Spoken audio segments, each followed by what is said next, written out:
Percy? Awesome. Hey, Coach, as you take a look at this matchup on like Sunday, I'm just wondering, what are the things that are going to keep you up at night as you prepare for this game? Percy, can you repeat the question? Yes, I can. Hey, I was just like asking, as you take a look at the game for Sunday, what are the things that are going to keep you up at night as you sort of prepare for this game? Yeah, I mean, certainly when you prepare for Seattle, you start with the big three. So Sue is the master orchestrator. You know, she gets everybody where they need to. She recognizes advantages against the defenses and just orchestrates everybody. So just an elite point guard getting everybody in position. Obviously, Lloyd and Stewie are two of the best players in their position in the world, and their ability to score is something that you got to scheme for. You've got to have attention to the big three. That's where your game plan starts. But then you recognize how well Samuelson and Talbot can shoot it. You have great appreciation and feel that Mercedes Russell is truly undervalued. There's a reason why they're in first place. They're a really talented team led by their big three. Do you have a sense as to how your team is going to perform without Jonquel inside there? Yeah, I think we've had a good week of practice. I feel, that the timing worked after we played 9 games in the first 19 days of the season, that we got back on the practice floor. It coincided with JJ leaving. So we were able to address some of the things, obviously, that are going to be different on how we have to play without JJ. Do I have a crystal ball to know how we're going to play without her? I know we're going to play hard. I know we're prepared. I know we have a confident group, a group that's, got a championship pedigree in that locker room, a team that has been the best home team in the entire league since 2019, a team that, that's won a ton of games since 2017. So they're going to be confident. They're going to be prepared. They're going to play hard. What that means, how good we're going to play, what the outcome of the game. No, I don't have a crystal ball to know that, but I know we're going to be prepared, and I know we're going to play hard. Awesome. And just this last thing from me here, just this early in the season, do you subscribe to the big game philosophy, or is it too early to really sort of label any type of a matchup a big game? Yeah, I think, so many teams have had injured players, late arriving players that have left for events and come back. I don't think we're going to have a true sense of how good teams are even until after the Olympic break. So I don't subscribe that it's a big game, other than the fact that I think all home games are important in this league. It is really difficult to win on the road. You never take that for granted. So, to be able to protect your home court is always really, really important. Again, we had the best home record in 2019 when we were actually in our buildings. We're off to a 5-0 start at home. If you made me say it was a big game, it's a big game because it's a home game for us. We've got to try to protect home court. Awesome, Coach. Thank you. Jacqueline? Hi, Kurt. Just following up on practice real quick. I think that first day you mentioned that there was a little bit of a lack of focus. Just what improvements have you seen throughout the week, and what has the focus been in practice just these last couple of days? Yeah, I think as we got closer to the actual game with Seattle, that we really dialed in. We were able to sit and not have games while they played their 2-game series in Atlanta. So got to actually watch them. We have good film sessions each day with our team, not only as self-scout, but also on Seattle. So I feel as the week progressed, we really, dialed in. We really talked a lot about, how we're going to attack this stretch without JJ. We're built differently now. And but we stuck to our pillars, and we got back to work on what we believe, defines us. So was really pleased with how the week progressed. In Seattle, they're the best team in transition. Last time you guys played, they got 26 fast break points. It was kind of a flip situation then, where you guys were on the long road trip and they were at home, and now they're on the long road trip and you guys have had the week of practice and rest. Do you think that will make a difference? And how do you guys plan on kind of keeping them at bay and limiting those fast break points? Yeah, I remember all those fast break points as I paced in my hotel room. Certainly that was a big part. They were able to get out and run on us. I thought we looked tired. You look like a team at the end of a really difficult road trip. I think it was our 4th game in 7 days, if I remember correctly. We looked a little bit slow in defensive rotations. We looked a little bit slow in and out of offensive actions. We looked tired. Seattle is on an extended road trip. They have another game after us, but they didn't have to travel in between games. They had back-to-back games in Atlanta, so you don't add the dragging down and making you tired of those early mornings to commercial airlines. But again, it will be their 3rd game in 5 days. Never easy, no matter if you're traveling or not. And, but again, we have to get back into our momentum. That's when you're 8-2, you don't want to stop playing. As much as I love to practice, you hate that you have to stop playing, but we got to shake the cobwebs out early, find our rhythm, and it should settle into a great game. And last question for me, do you know what your starting lineup's going to look like tomorrow? Yes. Can you share? I'll share before the game. Okay, thanks, Kurt. Thanks. Anyone else for Kurt? All right. Let's Hey, get folks. started. Pepper, we'll begin with you. Hey Bree, so great to see you. So the Sun haven't played since last Sunday. So how do you stay focused with a lot of time in between your games?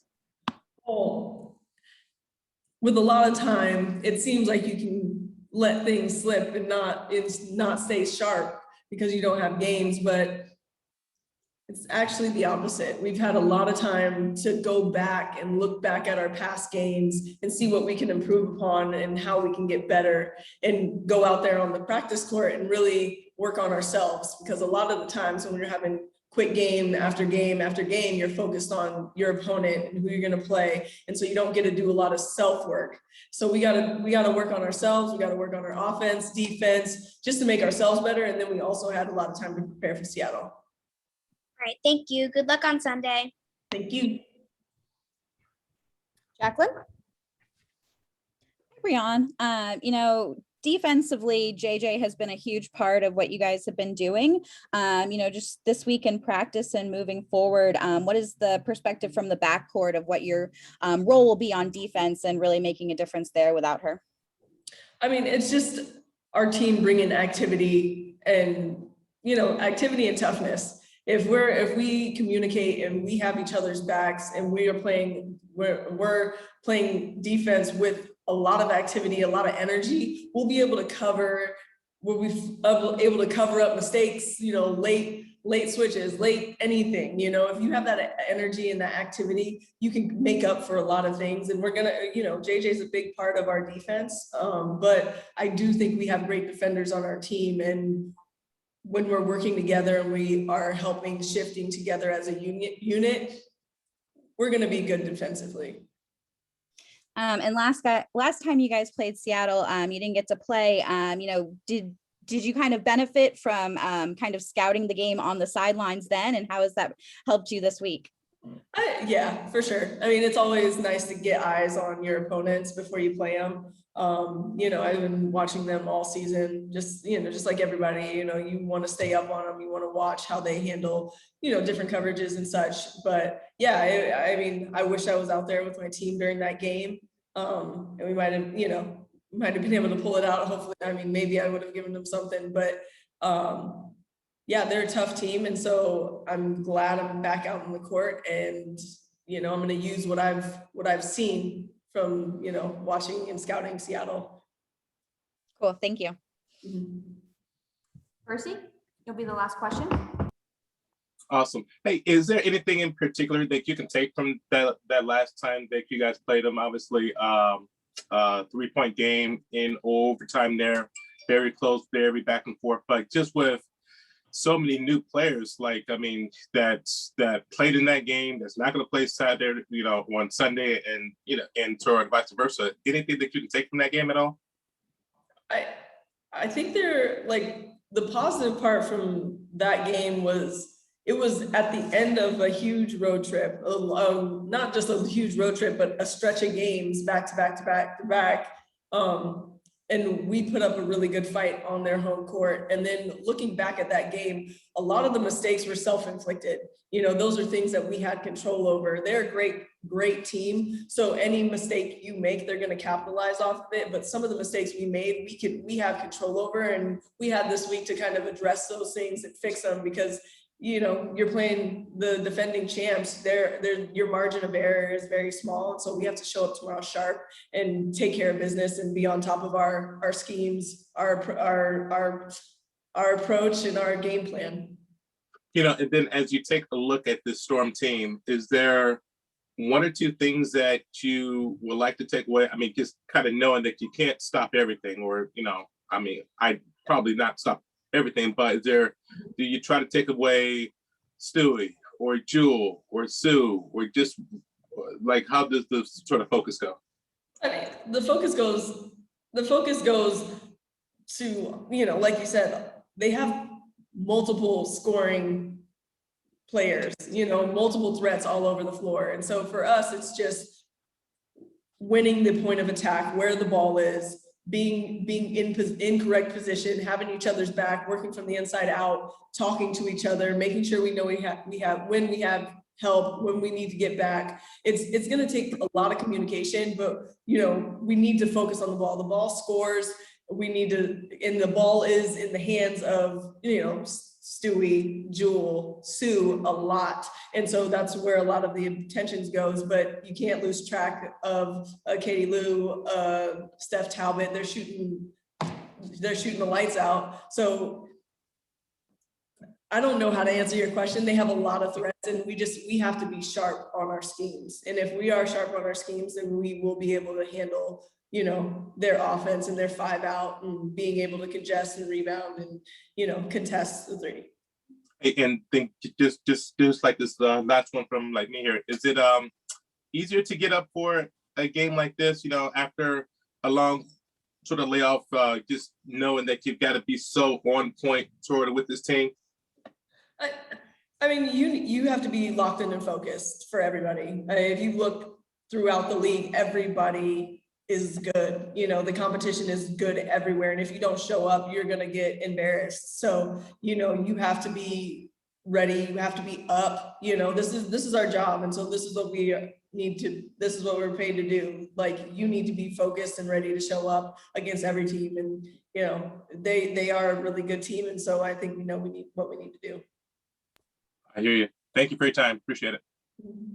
Thank you.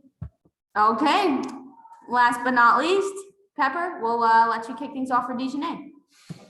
Hey, Dejanay, it's great to see you. So you play the Storm on Sunday. What are your team's key to success against the Storm? As always, just sticking to our game plan. We gotta guard the perimeter. Obviously, a big attention to their all-stars in Sue Bird, Brianna Stewart, and Jewel Lloyd. So, focus on them, but also just not letting anyone else get going either. All right, thank you. Good luck on Sunday. Thanks. Jacqueline? Hey, Dejanay, just how has practice gone for you this week? It's been a good week. Finally able to actually work on ourselves as opposed to game prepping every single day. Because we've had this week without games. So it's been good for us to just learn from our own mistakes in previous games and fine tune some things that we have been needing to. But it's been a good week and I'm excited to finally get back out there tomorrow and just finally get a game, and it's gonna be exciting. And as you've been self-scouting, what are some things that you've been working on personally? Just like things I've been trying to work on all season long, and that's just playing at my pace and making smart decisions with the ball. We have such smart people on this team, especially the guards who I'm with mostly, obviously, because I'm a guard, and just trying to pick their minds and see what they see. Different reads when I come off screens, them telling me if there's a switch, then I need to come back, bounce the ball back out and try to get it into the post because that means that my defender's on them. Things like that, just thinking the game more. And my teammates and the fellow guards have really helped me with that. And have there been any conversations, just with the coaching staff, with the bench in particular, about just practice for this week and kind of that next person up mentality and being ready when your number's called? Yeah, I mean, I know Robin Brown had talked about it with Coach Miller also, just unintended consequences with, in the past when Shanae went out and AT had to step up, and last year when JJ didn't go to the bubble and Breezy stepped up. So now, JJ's out, so someone's gonna have to step up, and obviously not one person is going to be able to take on that load, but everyone collectively just stepping up. And I think us trying to fill that void with just playing hard and we're going to have new roles for this time, and hopefully all of us being able to fill those. Thanks, Dejanay. Good luck tomorrow. Thank you. Any other questions for Dejanay? All right, thank you very much.